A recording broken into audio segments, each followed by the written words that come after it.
Assalamualaikum warahmatullahi wabarakatuh.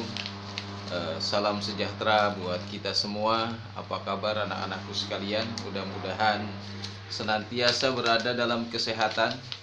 Kita eh, pada kesempatan pagi hari ini menjelang siang, anak-anakku di kelas 7 Madrasah Sanawiyah, tentunya kita masih dalam pelajaran seni budaya. Kita lanjutkan pertemuan yang lalu. Pertemuan yang lalu kita sudah bahas tentang pengertian dan bentuk teater. Nah, pada kesempatan pertemuan kali ini kita akan belajar tentang teknik olah tubuh, suara, dan pikir. Jadi teknik olah tubuh, suara, dan pikir ini berkaitan bagaimana melatih diri kita dalam rangka menghayati peran-peran yang akan dimainkan dalam permainan teater. Seni teater atau drama adalah seni peran. Jadi sekali lagi perlu kita pahami bersama, yang disebut dengan seni teater itu adalah seni peran, di mana seorang pemain akan memainkan tokoh dari karakter-karakter yang sesuai dengan cerita yang diinginkan. Pada pertemuan sebelumnya kita sudah bahas dalam seni teater itu nanti ada peran protagonis, ada peran antagonis, kemudian juga ada peran tirtagonis, dan ada peran figuran. Protagonis biasanya selalu menjadi pemeran utama. Bahasa ininya biasanya kalau filmnya laga, sinetronnya laga, dia menjadi jagoan. Pokoknya pemeran utama. Kalau antagonis biasanya dia akan memperankan peran-peran yang sadis, yang galak, dan lain sebagainya. Nah, supaya kita memainkan peranan itu benar-benar menghayati, maka seorang pemain harus melatih dan paham teknik olah tubuh dan pikirnya. Nah, yang dilakukan di atas pentas kalau itu pemainan pemain teater adalah dengan karakter yang berbeda sesuai dengan lakon cerita yang dipentaskan. Oleh karena itu, pemain atau pemeran harus mampu mengolah tubuhnya, kemudian pikirannya, bahkan suaranya sedemikian rupa sesuai dengan intonasi suara yang harus dikeluarkan, sehingga karakter peran yang berbeda-beda ini dapat dijiwai dan diperankan dengan baik. Nah, ini tidak langsung sekali jadi kemudian bisa memainkan. Mungkin kalau kita lihat orang sedang melakukan syuting dalam film sebuah laga, itu berapa kali harus direkam ulang karena tidak sesuai dengan yang diinginkan oleh sang sutradara. Begitupun dalam permainan teater. Nah, latihan dasar olah tubuh ini sangat dibutuhkan bagi seorang pemain teater atau drama. Kelenturan keluasan gerak, aksi, serta ketahanan tubuh dan stamina ini amat sangat diperlukan dalam seni peran. Latihan juga dapat diperlukan agar pemeran dapat melakukan gerakan-gerakan yang komunikatif dan meyakinkan penonton gitu. Kalau dia berperan sebagai orang miskin yang papa, harus benar-benar dia menghayati karakter sehingga penonton seolah-olah terbawa dengan peran yang dimainkan. Atau kalau dia memainkan peran antagonis, entah jadi preman, entah jadi musuh, dia harus benar-benar memerankan peran galak, sadis, dan lain sebagainya, sehingga penonton atau yang menyaksikan akan merasa ikut terbawa dari cerita itu. Maka kelenturan tubuh notasi dalam permainan ini harus dilatih sedemikian rupa sehingga dalam penampilannya harus bisa meyakinkan penonton. Untuk itu, para pemain ya perlu melakukan latihan. Saya katakan gitu. Para pemain harus melakukan latihan. Apa? Ya gerakan-gerakan yang ringan ketika awal pemanasan yang diulang berkali-kali. Misalnya melemaskan otot, nih otot leher, otot kepala, dilemaskan pertama. Kiri ke kanan, kiri ke kanan, kiri kanan, tunduk bawah. Nah, ini perlu dalam setiap gerakan-gerakan ringan dalam pemanasan. Kemudian menggerakkan lengan, nih lengan ke atas ke bawah, ya. Ke-8 olahraga ringan. Nah, ini dalam proses latihan olah tubuh biasanya ini harus digerakkan, mutar ke belakang seperti orang yang sedang memulai olahraga, dan itu penting supaya ketika melakukan gerakannya benar-benar lurus ya. Kemudian menggerakkan tubuh, kalaupun dijatuh misalnya, ditegap, dilemesin gitu kan, diangkat lagi, dilemesin lagi. Nah, ini dalam rangka melatih gerakan-gerakan sehingga gerakannya nanti ketika pentas tidak kaku. Kemudian menghirup udara, dikeluarkan pelan-pelan. Menghirup udara, dikeluarkan pelan-pelan. Tujuan apa? Melatih pernapasan agar pernapasan kita benar-benar memang punya atau dia merebah melentang. Saya tidak bisa mencontohkan karena saya posisinya duduk ya.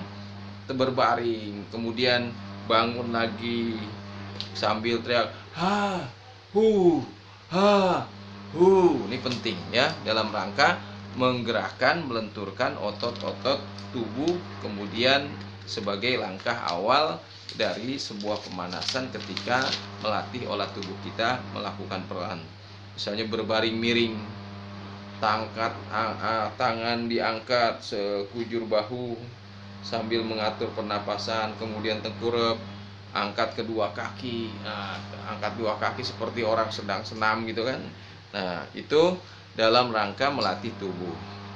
Kemudian kalau latihan dasar dalam olah suara ya, kesanggupan berolah kata ini penting ya dalam bermain peran, karena menjadi landasan dasar pemain teater ya atau pemain drama. Setiap kata yang terucap itu harus jelas bagi publik yang menonton, yang menyaksikan, dan lawan main, serta sesuai tentunya karakter yang dibawakan.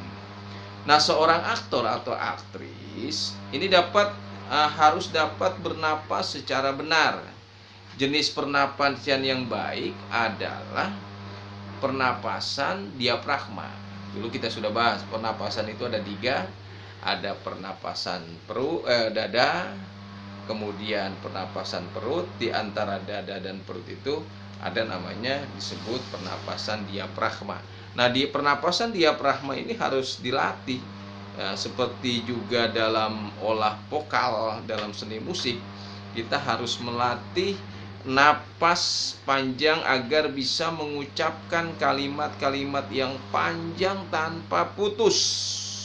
Suara pun harus jelas dalam posisi gerak. Maka berlatih berbicara dalam posisi berdiri, duduk, berbaring, juga miring ini penting. Karena itu kalau kita melatih diri kita ya seperti kita orang lagi berbicara sendirilah begitu. Tapi sebenarnya tujuannya adalah melatih olah vokal, terutama dalam pelafalan huruf ya. Seorang pemain dalam pelafalan huruf harus jelas. Nah, kalimat vokal ada a, i, u, e, o.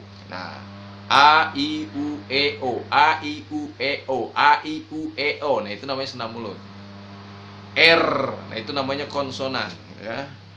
R, M, N, N, ya kan? Ya. Ada orang yang nggak bisa bilang C, tapi bilang C. Kalau cadar dibilang sadar, celana dibilang selana. Nah, itu kata-kata itu harus diperbaiki dan harus dilatih bagi seorang pemain. Namanya adalah latihan dasar olah suara. Kemudian yang ketiga, latihan dasar olah pikir.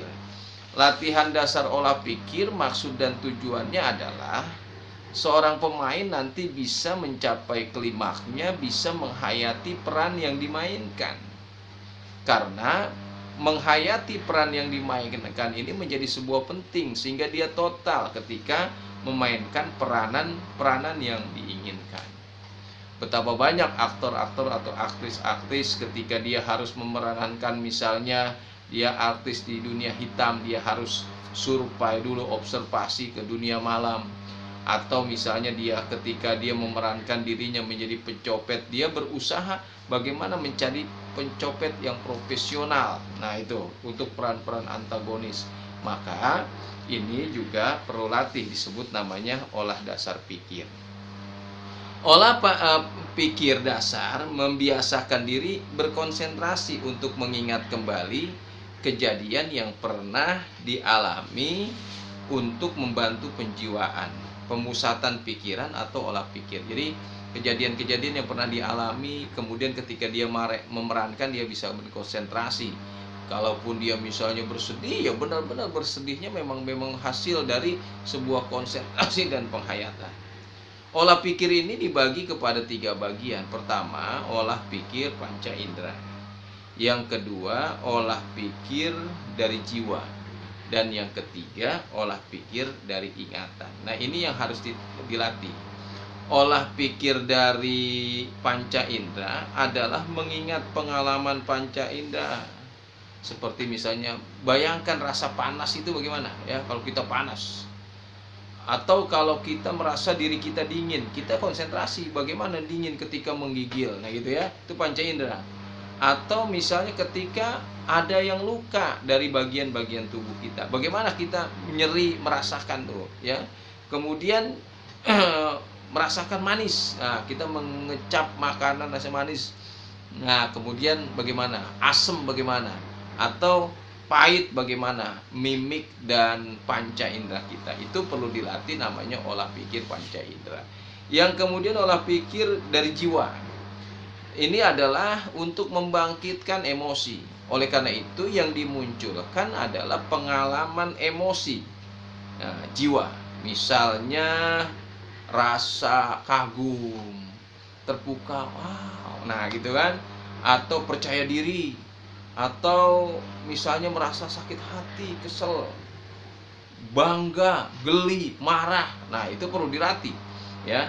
Namanya olah pikir dari jiwa. Yang ketiga adalah olah pikir dari ingatan. Olah pikir dari ingatan ini mengingat kesan-kesan yang ditangkap dari seorang tokoh yang pernah dilihat atau dibaca sesuai dengan karakternya.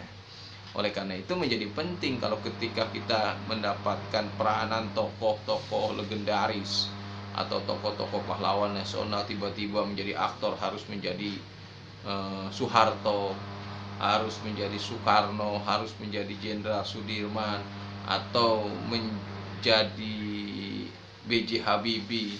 Nah, itu dia harus benar-benar menjadi dia.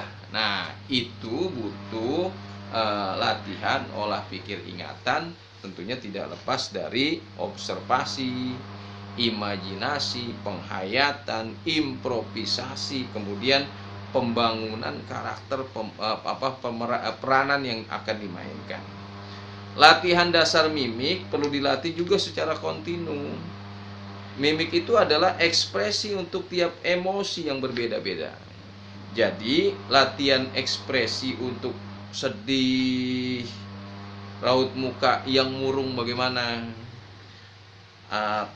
tanpa senyum, atau dia gembira ya, kemudian raut mukanya bagaimana, ekspresi senang, mukanya biasanya berbinar-binar ya, senang, bibir tersenyum misalnya gitu kan. Kalau sedang marah biasanya dipastikan bibirnya baju manyun kan. keningnya berkerut, matanya melotot, tegang. Nah, gitu. Harus latihan melotot seorang aktor dalam melatih dirinya. Nah, itu hal-hal yang penting dalam melatih olah tubuh. Mudah-mudahan tentunya ini menjadi pengenalan pertama, dan syukur-syukur kita bisa mencoba sesuai dengan apa yang ada di buku. Terima kasih atas perhatiannya. Selamat belajar, tetap semangat, dan tunjukkan semangatmu sebagai bakti ingin menyenangkan orang tua. Assalamualaikum warahmatullahi wabarakatuh.